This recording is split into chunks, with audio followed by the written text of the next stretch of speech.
There's got to be a better way!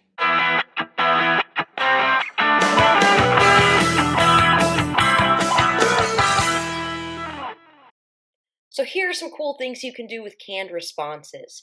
I get a lot of emails from students who are absent. So all I have to do is go into my canned responses. Let's say the kid is sick.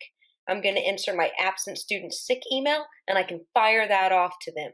Or let's say they're absent for another reason, for a high school shadow or a surf trip to Maui or whatever. I can just go absent student other and insert this canned responses. So canned responses are a way to save a lot of minutes throughout the day, which add up to a lot of hours throughout the year. Let's see how it's done. Okay, so the first thing we're going to need to do is to turn on canned responses. So here is my Gmail, and I have the newer version, so yours might not look exactly like mine, but I'll show you in a little bit how to do this if you have the old version.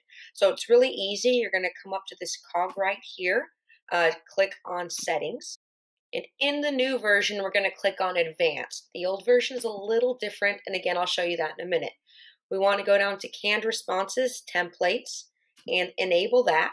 Make sure you save your changes. And now we're good to go. If you have the old version, you're going to do the same. Click on the cog, go to Settings.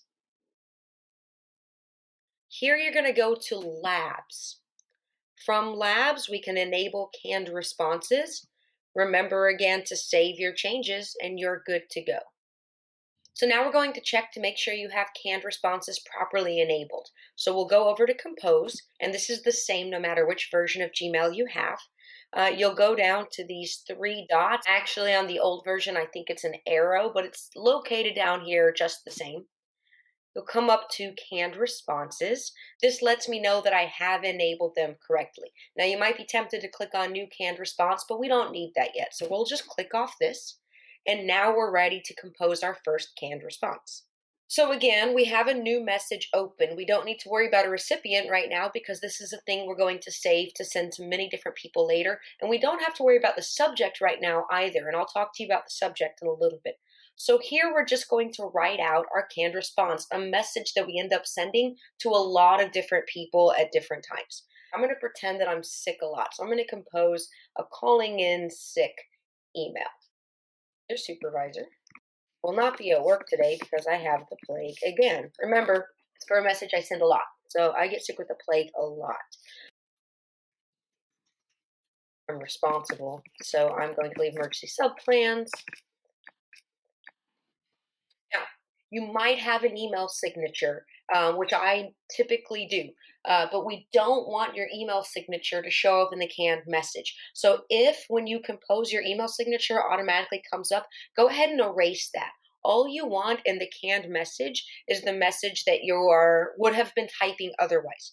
And the reason for that is if we keep the email signature in the canned response, when we go and insert the canned response into another email, the email signature will show up twice. Once because it's in this message and once because we have it automatically generated. And that's a big tip off to someone that we're sending them a canned response.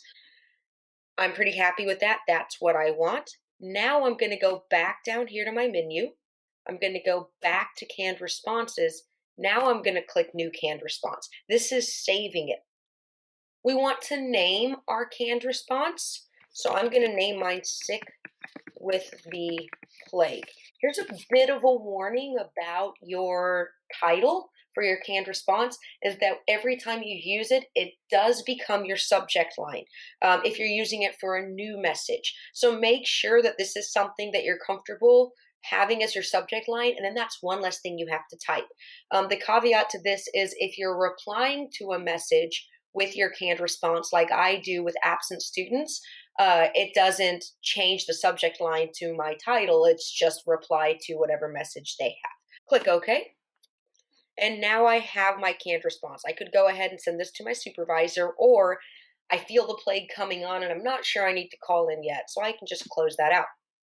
Now, to send my canned response, I get up the next morning, I have the plague, I want to send this, compose, come back down here, canned responses, sick with the plague, and it autofills. Now all you have to do is add your recipient and this message is ready to send. Canned responses are a great way to save a little bit of time. Those minutes add up throughout the year. I hope this was useful to you. Please let me know if you have any questions.